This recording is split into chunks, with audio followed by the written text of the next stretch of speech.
చేపలు ఎక్కడ లభిస్తాయంటే ఎవరైనా సరే టక్కుని చెప్పే సమాధానం నీటిలో అని. చెరువులు, బావులు, కాలువలు, నదులు, సముద్రాల్లో చేపలు విరువిరుగా దొరుకుతాయి. అయితే ఇప్పుడు వీటితో నిమిత్తం లేకుండా ప్రయోగశాలలో కూడా చేపలను అభివృద్ధి చేయబోతున్నారు. ఆ విషయాలేంటో ఇప్పుడు తెలుసుకుందాం.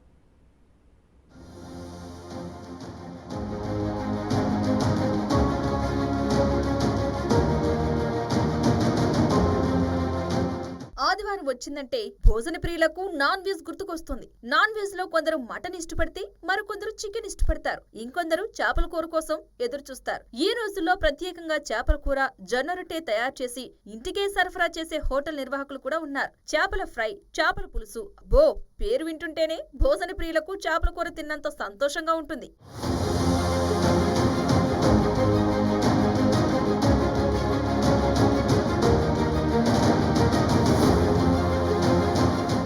వీకెండ్ లో బయటికి వెళ్లి తినడం ఒక పద్ధతి అయితే, వండిన కూరని ఇంటికి తెప్పించుకోవడం మరో పద్ధతి. ఈ పద్ధతులు కాకుండా ఇంటి వద్దే చేపల కూర వండాలనుకునేవారు సమీపంలోని చేపల మార్కెట్ కు వెళతారు. నచ్చిన చేపలు తెచ్చుకుని వంట చేసుకుంటారు. అయితే మార్కెట్ లో మనకు లభించే చేపలు ఎక్కడి నుంచి వస్తున్నాయో ఎప్పుడైనా ఆలోచించారా?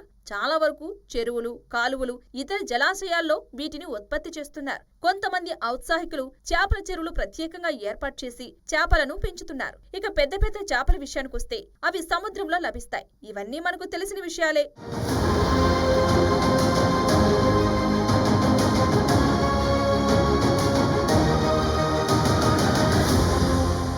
కానీ మనకి ఇప్పటికీ తెలియని, మనం ఇప్పటికీ వినని విషయం ఏమిటంటే చేపలను కూడా ప్రత్యేకంగా ల్యాబ్లో తయారు చేస్తారట.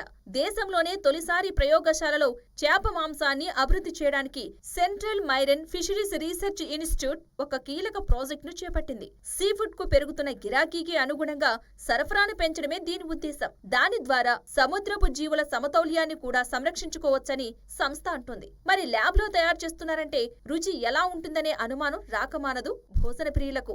అందుకోసం మరైన్ ఫిషరీస్ రీసెర్చ్ ఇన్స్టిట్యూట్ అలాంటి భయం అక్కర్లేదని హామీ ఇస్తోంది.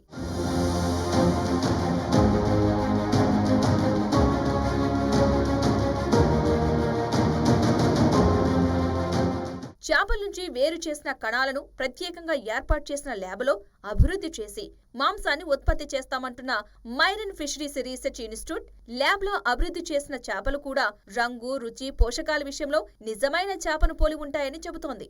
తొలి దశలో కింగ్ ఫిష్, చందువ చేప, వంజరం మాంసాన్ని అభివృద్ధి చేస్తారు. ఈ ప్రాజెక్టును ప్రభుత్వ, ప్రైవేటు భాగస్వామ్యంలో చేపట్టనున్నారు. కృత్రిమ మాంసం తయారీ అంకుర సంస్థ నీట్ మీట్ బయోటెక్ తో ఈ మేరకు చేతులు కలిపారు. ఇరు సంస్థలు కలిసి అవగాహన ఒప్పందం కుదుర్చుకున్నారు.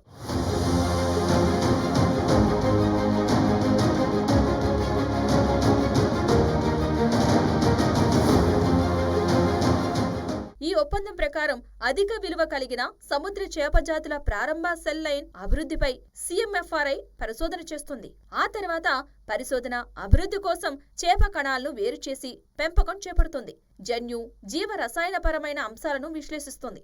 ఈ మేరకు ఇన్స్టిట్యూట్లో ప్రాథమిక సౌకర్యాలతో సెల్ కల్చర్ ల్యాబొరేటరీని ఇప్పటికే ఏర్పాటు చేసింది. మరోవైపు సెల్ కల్చర్ టెక్నాలజీలో నైపుణ్యం ఉన్న నీట్ మీట్ cell growth media optimization, cell attachment బయోరియాక్టర్ల ద్వారా ఉత్పత్తి వంటి కార్యకలాపాలను చేపడుతోంది.